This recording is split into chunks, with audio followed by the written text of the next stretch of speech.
नमस्ते नमस्ते म यति बेला हरसिद्धीको एरियामा ललितपुर जिल्लाकै हरसिद्धि एरियामा छु। यो लेक देख्न सक्नुहुन्छ, यो चाइनिज भट्टा पहिलेको एकदम नम्बर 1 कम्पनी चाइनिज भट्टाको रेलको लिक हो। रेलबाट त्यो सामान ओसार पसार गर्न यो लिकको प्रयोग गरिन्थ्यो भने अहिले पुनः जीर्ण अवस्थामा छ। पहिलेका प्रधानमन्त्री गिरिजाप्रसाद कोइरालाले यो चाइनिज इँटा भट्टाको एरियाहरू सबै अतिक्रमण गरेर माओवादी नेता पम्पा भुसाल अनि बिएनयु हस्पिटलको नाममा छ भन्ने सुन्न आएको छ।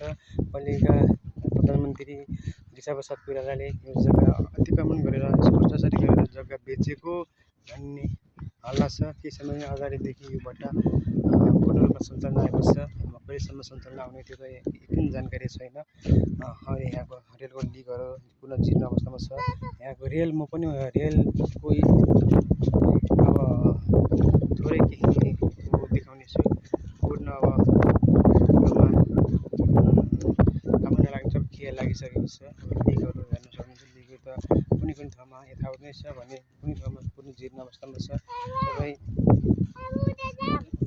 सबै जीर्ण अवस्थामा देख्न सक्नुहुनेछ। अहिले यो जसको नाममा भए पनि यो सरकारको जग्गा तत्कालीन सरकारको नाश आओस्।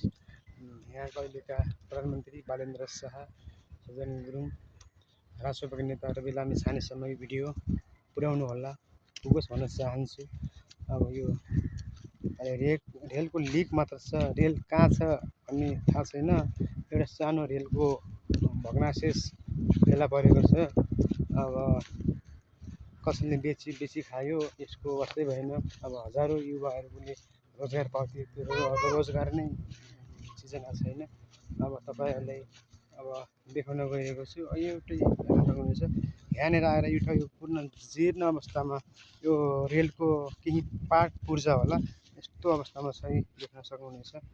अब पनि रेलको नै होला जस्तो लाग्छ। अब लिक चाहिँ यहाँको लिक छ, तर यो यसको अरू कहाँ छ थाहा छैन। यो खाल्डोमा यो पोखरीको एरियामा पूर्ण जीर्ण अवस्थामा पल्टिरहेको अवस्था छ।